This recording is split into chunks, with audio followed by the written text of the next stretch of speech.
नमस्कार, स्वागत है आप सभी का न्यूज़ 18 राजस्थान पर। मैं हूं आपके साथ हेमंत कुमार। चलिए खबरों की शुरुआत इस वक्त की बड़ी खबर के साथ। जयपुर ग्रेटर नगर निगम से बड़ी खबर है, जहां पर मुख्य सचिव सुधांश पंत के औचक निरीक्षण के बाद कार्रवाई हुई है। ग्रेटर निगम की 3 शाखाओं के अधिकारियों को नोटिस जारी किए गए हैं, जिनमें विजिलेंस, प्लानिंग, अकाउंट शाखा के अधिकारियों को नोटिस दिए गए हैं। तीनों शाखाओं के अधिकारियों के टेबल पर फाइल मिली थी। मुख्य सचिव सुधांश पंत ने फाइल मिलने पर गहरी नाराजगी प्रकट की। तीनों शाखाओं के अधिकारियों से जवाब मांगा है।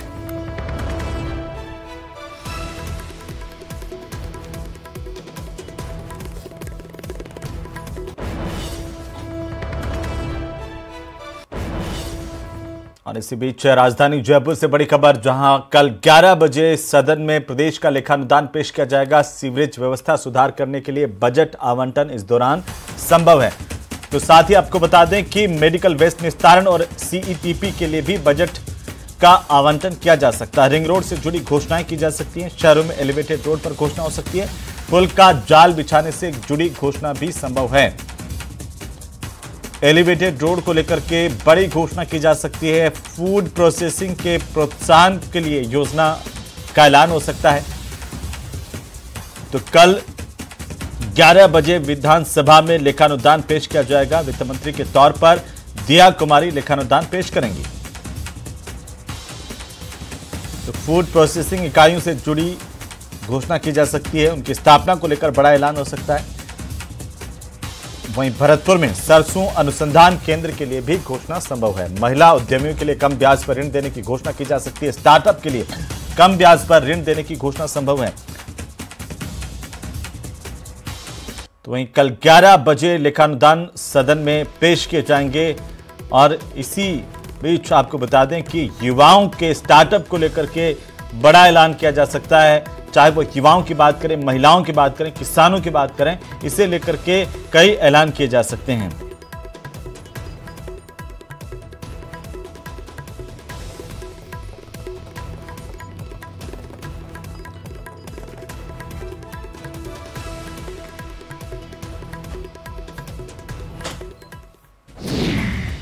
गुरुवार को पेश होगा प्रदेश का बजट। बजट में दिखेगी लोकसभा चुनाव की आहट। नई सरकार से उम्मीदें बेशुमार। कई बड़े फैसलों की तैयारी में सरकार। प्रदेश की भजनलाल सरकार 8 फरवरी को विधानसभा में अपना पहला लेखानुदान पेश करेगी। बुधवार को उप मुख्यमंत्री और वित्त मंत्री दिया कुमारी ने वित्तीय वर्ष 2024-25 के राज्य लेखानुदान को अंतिम रूप भी दे दिया। लेखानुदान में भजनलाल सरकार अपनी नीतियों को लेकर के तस्वीर साफ करेगी। प्रदेश में पहली बार ऐसा होने जा रहा है। कोई महिला स्वतंत्र रूप से वित्त मंत्री के रूप में बजट पेश करेगी। इससे पहले मुख्यमंत्री ही बजट पेश करते थे। वर्ष 2003 से 2023 तक 2 बार मुख्यमंत्री के रूप में वसुंधरा राजे और 2 बार ही अशोक गहलोत ने वित्त मंत्री के तौर पर बजट पेश किया। 2003 में अशोक गहलोत के नेतृत्व वाली कांग्रेस सरकार में प्रद्युम्न सिंह आखिरी वित्त मंत्री थे। उनके बाद 2 बार वसुंधरा राजे और 2 बार अशोक गहलोत की सरकारें रहीं। वसुंधरा राजे और अशोक गहलोत ही बजट पेश करते रहे। हालांकि यह बजट पूर्णकालिक नहीं होकर के लेखानुदान होगा, यानी सरकार 3 महीने के लिए अपना लेखानुदान सदन में पेश कर उसे बहुमत से पास कराएगी।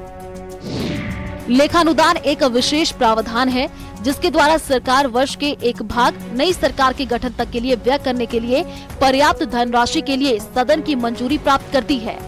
अंतरिम बजट प्राप्तियों और व्यय दोनों से संबंधित है। लेखानुदान में केवल सरकार का खर्च शामिल होता है। बहरहाल आम जनता से लेकर के पक्ष प्रतिपक्ष के विधायक और मंत्रियों तक सब इंतजार में है कि वित्त मंत्री दिया कुमारी के पिटारे से प्रदेश की जनता के लिए किस तरीके की सौगात निकलती है। वैसे बीजेपी विधायकों का दावा है कि सरकार हर वर्ग को राहत देने का प्रयास करेगी।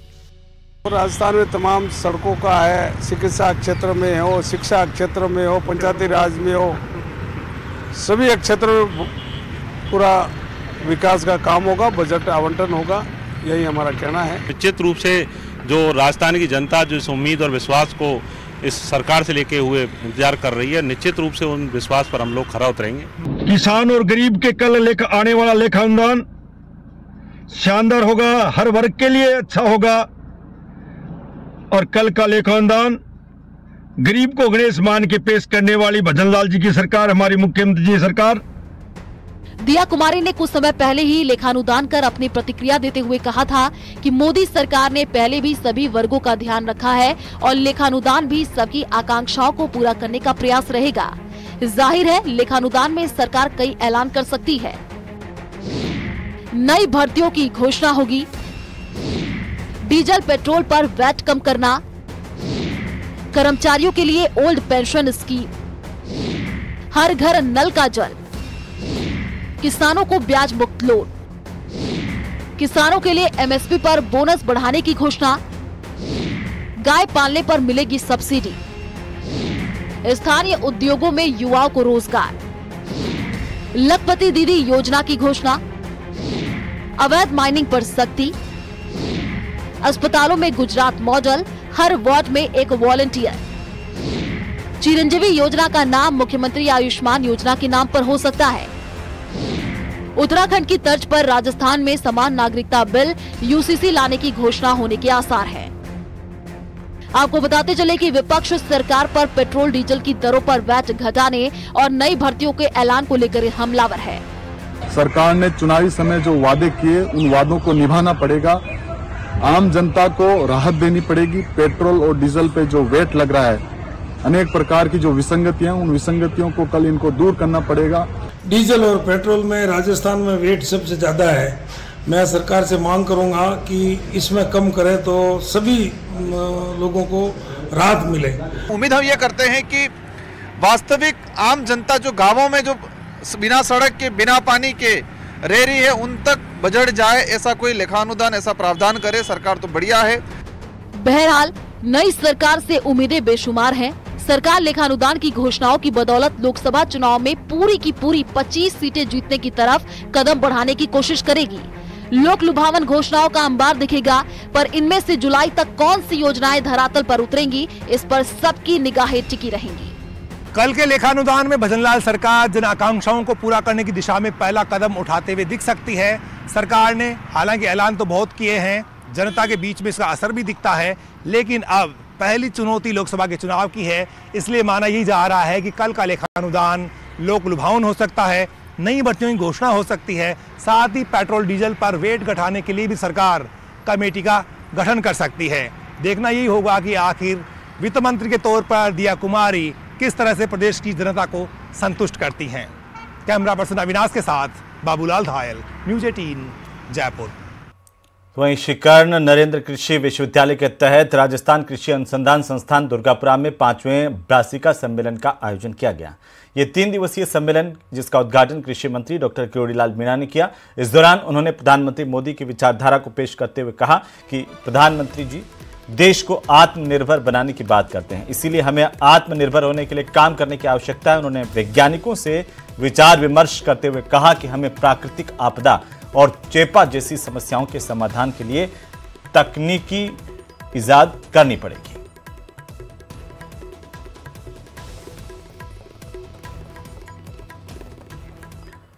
तो वहीं राष्ट्रीय स्वयंसेवक संघ के वरिष्ठ प्रचारक इंद्रेश कुमार आज जयपुर पहुंचे। उन्होंने एक देश एक कानून विषय पर आयोजित संगोष्ठी में हिस्सा लिया। इंद्रेश कुमार ने सेमिनार के दौरान बड़ा बयान दिया। उन्होंने कहा कि मैं मुस्लिमों को समझता हूं, जिस दिन तुम हिंदुस्तानी बन जाओगे तब सारे रोग ही खत्म हो जाएंगे। हिंसा से काम नहीं चलेगा, समझाइश से काम होगा। बाबर से पहले जितने भी मंदिरों को तोड़ा, मस्जिद बनाने की कोशिश हुई, लेकिन मस्जिद बने नहीं। मैं यूसीसी लाने के पीछे की भावना बता रहा हूं। हम इसलिए नहीं कर रहे कि वोट चाहिए, हम इसलिए कर रहे हैं कि वे हिंदुस्तानी बने और उनको बनना होगा। उन्होंने कहा कि ओवैसी को मुसलमानों ने रिजेक्ट कर दिया है। आधी फीसदी लोगों ने भी वोट नहीं दिया। थोड़े दिन बोल लिया, थोड़ा और बोल लेगा। इसमें दूसरी बात समझ में आनी चाहिए, वो ये है कि ये कानून किसी की भी धार्मिक स्वतंत्रता में दखल नहीं देता, किसी की जातीय स्वतंत्रता में और तौर तरीकों में दखल नहीं देता है। यह हर एक के धर्म की, जाति के जो स्वाभिमान है उनकी सुरक्षा का गारंटर है। सर, क्या उत्तराखंड वाले कानून से आप पूरी तरह खुश है कि इस तरह कानून देश की जरूरत है, वर्तमान जरूरत है? जरूरत है, हम सबकी जरूरत है। लेकिन ऑपोजिशन कह रहे हैं कि इस तरह के कानून की राजस्थान में जरूरत नहीं है। अपना काम कर रही है, अपन हमारे राजस्थान के लिए, हिंदुस्तान के लिए काम करना है। तो वहीं कैबिनेट मंत्री जोराराम कुमावत एक दिवसीय दौरे पर भीलवाड़ा पहुंचे। आसीन में उन्होंने सरकारी स्कूल के नए विद्यालय भवन का शिलान्यास किया। इसके बाद सर्किट हाउस पर बीजेपी कार्यकर्ताओं से उन्होंने मुलाकात की। बीजेपी कार्यकर्ताओं ने मंत्री जोराराम का स्वागत किया। इस दौरान मंत्री जोराराम कुमावत ने जन सुनवाई भी की। हमारे संवाददाता ने जोराराम कुमावत से खास बातचीत की है। राजस्थान सरकार के कैबिनेट मंत्री जोराराम जी भीलवाड़ा पहुंचे हैं। भव्य स्वागत हुआ है। आसीन में स्कूल का उद्घाटन किया है, जन सुनवाई की। हमारे साथ कैबिनेट मंत्री है, इनसे बात करते हैं। सर, जन सुनवाई की है, क्या लोगों का आउटपुट सामने आया, क्या समस्या सामने आई, क्या समाधान हुआ? अभी मैं आसीन विधानसभा में एक स्कूल के उद्घाटन में गया था, शिलान्यास भी था और उद्घाटन भी था। तो वहां से आसीन विधानसभा में 8-10 जगह लोगों ने जिस गर्मजोशी और उत्साह से स्वागत किया, निश्चित रूप से खूब जनता में मोदी जी के प्रति, हमारी नई सरकार जो भजनलाल जी के नेतृत्व में बनी है, उनके प्रति अपार उत्साह है। और भजनलाल जी ने अभी वर्तमान में जो कैबिनेट ने जो निर्णय लिया, उनका भी लोगों में जोश देखा गया। चाहे वो गेहूं का समर्थन मूल्य बढ़ाने का काम हो, या लोकतंत्र सेनानियों की पेंशन पुनः शुरू करने का काम हो, 450 रुपए में गैस के सिलेंडर देने का काम हो, या जो किसान सम्मान निधि है वो 6000 की जगह 8000 करने का काम हो। इस तरह के जो निर्णय अभी 45 दिन में हमारी सरकार ने लिए है, तो उससे जनता में बहुत उत्साह है। उत्तराखंड में यूसीसी लागू हो गया है। कई मंत्रियों ने, राजस्थान सरकार के मंत्रियों ने, नेताओं ने यूसीसी लागू होने की यहाँ पे मंशा जाहिर की है। क्या लगता है कि राजस्थान दूसरा स्टेट होगा यूसीसी लागू करने में? इस संबंध में सरकार निर्णय करेगी। जो भी हमारे मुख्यमंत्री जी निर्णय करेंगे उसमें हम सहमत रहेंगे। लोकसभा चुनाव नजदीक आ रहे हैं, लगातार आप भी दौरे कर रहे हैं। क्या जनता का रुख लग रहा है? क्या बीजेपी वापस 25-0 का काउंटडाउन चलाएगी? अभी जिस तरह से गाँवों में दौरे हो रहे हैं, यहाँ आसीन में और भीलवाड़ा में जो जोश देखा गया, वैसा का वैसा हमारे उधर पाली जिले में जबरदस्त जोश है। मैं हनुमानगढ़ गया तो वहां भी जबरदस्त जोश है। तो जिस तरह से लोगों में और कार्यकर्ताओं में जोश है, और राम जी के मंदिर निर्माण के बाद में जैसे लोगों में जिस तरह का उत्साह है भाजपा के प्रति, माननीय नरेंद्र मोदी जी के प्रति, भजनलाल जी के प्रति, तो आने वाले चुनावों में निश्चित रूप से एक तरफा वोटिंग होगी और भारतीय जनता पार्टी अब 25 की 25 सीटें जीत करके पुनः केंद्र में सरकार बनाएगी, और केंद्र में भी जो 400 पार निश्चित है। तो हमारे साथ कैबिनेट मंत्री जोराराम दावा कर रहे हैं कि 25 सीटें लोकसभा की राजस्थान में भाजपा के आएगी और केंद्र में भाजपा सरकार वापस बनेगी। वीडियो जर्नलिस्ट अंकुर सनाटी के साथ राहुल कौशिक, न्यूज़ 18 भीलवाड़ा। तो वहीं सवाई माधोपुर के बामनवास से बड़ी खबर है, जहां पर बोरवेल में गिरी हुई महिला को लगातार रेस्क्यू करने की कोशिशें जारी हैं। 90 फीट गहराई बोरवेल बताया जा रहा है। इस महिला को बाहर निकालने की कोशिशें लगातार की जा रही हैं। मेडिकल टीम ने बोरवेल में ऑक्सीजन नली डाली है, लेकिन कई घंटे बीतने के बावजूद भी अभी तक इस महिला को बाहर नहीं निकाला जा सका है। बड़ी अपडेट है इस पूरे मामले को लेकर। सवाई माधोपुर जिले के पिपलाई थाना इलाके में रामनगर ढोसी गांव में खेत में बने कच्चे बोरवेल में महिला गिरी, और बोरवेल में गिरने से महिला को निकालने के लिए रेस्क्यू ऑपरेशन गंभीरता पूर्वक शुरू नहीं किया जा सका है। ये आरोप महिला के परिवार के लोगों ने भी लगाए हैं। रेस्क्यू ऑपरेशन के दौरान महज ऑक्सीजन की नली बोरवेल में डाली गई थी। बोरवेल 90 से 100 फीट तक गहरा बताया जा रहा है, और ग्राम पंचायत में जेसीबी मशीन को मौके पर रेस्क्यू ऑपरेशन के तहत बुलवाया गया, लेकिन तकनीकी दिशा निर्देशों के अभाव में खुदाई का काम शुरू नहीं हो पाया था। लेकिन शाम को एसडीआरएफ एनडीआरएफ की टीमों ने यहां पर मोर्चा संभाला है। उसके बाद से ही लगातार रेस्क्यू ऑपरेशन जारी है। चप्पल की पड़ी, कपड़ा में पड़ा, और वो मिली को नहीं हमको। फिर पता को घर पार बताई हमने, घर पार सूचना करके बाद में मिली को नहीं हमको, सबड़ा ढूंढ लिया। वहाँ के बाद में हमको पता को नहीं। बोरवेल के पास चप्पल मिली, उसके बाद में ना उसके अंदर हमने जब देखा, उसके अंदर टॉर्च वगैरह जला के, तब जाके हम थोड़ा सा लगा के इसके अंदर ही गिरी है। फिर हमने इनको पुलिस प्रशासन को फ़ोन करके इनको बुलाया। सर, ग्राम पंचायत द्वारा जेसीबी और 3-4 ट्रैक्टर चाटी के साथ उपलब्ध करवा रखे हमने यहाँ पर, और हमने रस्सी वगैरह और लाइट के लिए टेंट वाले से हमने लाइटों की व्यवस्था कर रखी है। सारी चीज़ें अवेलेबल है यहाँ पर, लेकिन टेक्निकल टीम के अभाव में ये व्यवस्था नहीं हो पा रही है कि किधर से खोदना है, इसकी किधर से खुदाई करनी है, कैसी व्यवस्था। हमारी ग्राम पंचायत तरफ से कोई कमी नहीं है, सारे संसाधन उपलब्ध करवा रखे। तो वहीं हनुमानगढ़ पुलिस ने डीप फेक कांड का पर्दाफाश किया। पुलिस ने एक ऐसे गिरोह को पकड़ा जो कि महिलाओं की फोटो को एडिट कर सोशल मीडिया पर न्यूड फोटो अपलोड करता था। रिपोर्ट देखिए।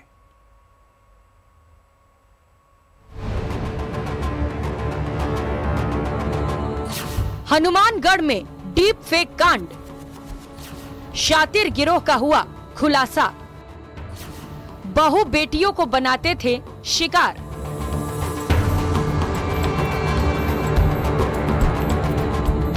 हनुमानगढ़ पुलिस ने एक ऐसे शातिर गिरोह को पकड़ा है जो महिलाओं की फोटो एडिट कर सोशल मीडिया पर न्यूड फोटो अपलोड कर देते थे।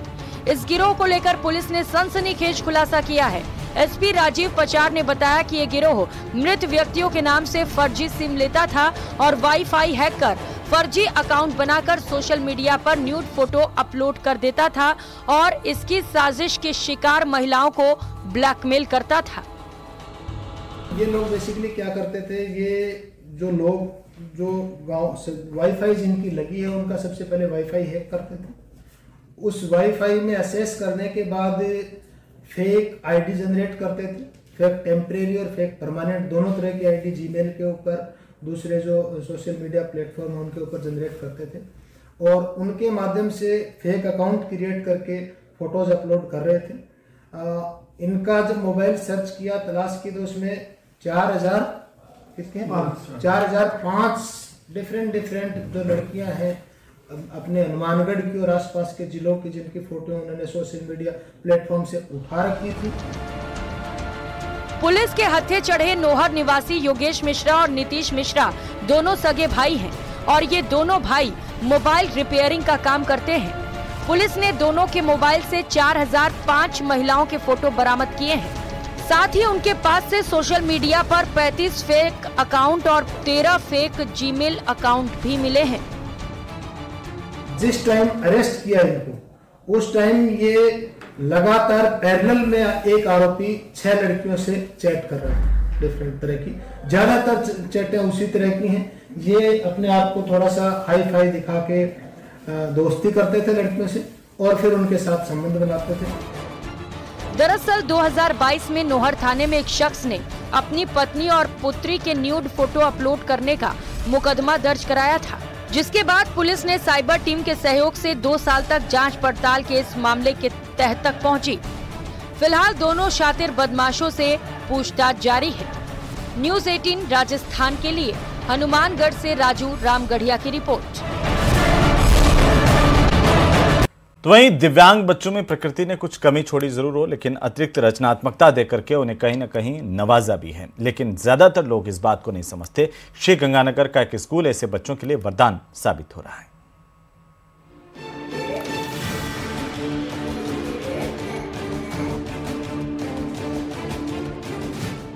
बोलने सुनने में असमर्थ बच्चे के माता पिता में उदासी छा जाती है, लेकिन कुछ ऐसे भी लोग होते हैं जो अपनी इसी कमजोरी को अपना सबसे मजबूत पक्ष बनाते हैं।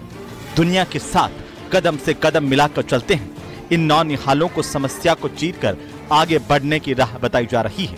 समाज के कुछ खास लोग इन बच्चों को विशेष प्रशिक्षण दे रहे हैं ताकि ये अपनी कमजोरी दूर कर अपने अंदर छिपी प्रतिभा को पहचान सकें, खुद को निखार सकें, अपना मुकाम पा सकें। तस्वीरें श्री गंगानगर के श्री जगदम्बा अंध विद्यालय की हैं, जो मूक बधिर और दृष्टिहीन बच्चों के लिए आशा का केंद्र बना हुआ है। अमृतसर में जब स्वामी जी पढ़ाई पूरी कर रहे थे, दुर्गाना मंदिर के साथ ही अंध विद्यालय हुआ करता था। तभी से स्वामी जी के मन में था कि जब भी कुछ समाज के लिए बड़ा करेंगे, पढ़ाई लिखाई पूरी करके, तो अंध विद्यालय खोलेंगे। कि मानवता सेवा ही सबसे ईश्वरीय बड़ी सेवा है। 1980 में स्थापित श्री जगदम्बा अंध विद्यालय अब तक अनगिनत मूक बधिर और दृष्टिहीन बच्चों को शिक्षित कर उन्हें स्वावलंबी बना चुका है। इन बच्चों को स्कूली शिक्षा के साथ ही संगीत, प्रिंटिंग, कंपोजिंग, कशीदाकारी का भी प्रशिक्षण दिया जाता है ताकि नौकरी नहीं मिलने पर अपना रोजगार शुरू कर स्वावलंबी बन सकें। विद्यालय में फिलहाल 203 बच्चे पढ़ रहे हैं, जिनके रहने खाने की व्यवस्था निःशुल्क है।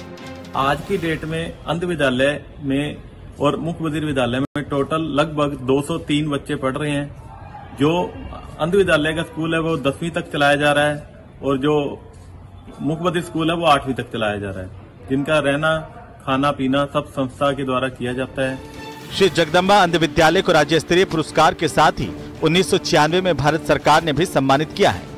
न्यूज 18 राजस्थान के लिए श्रीगंगानगर से अशोक कुमार की रिपोर्ट।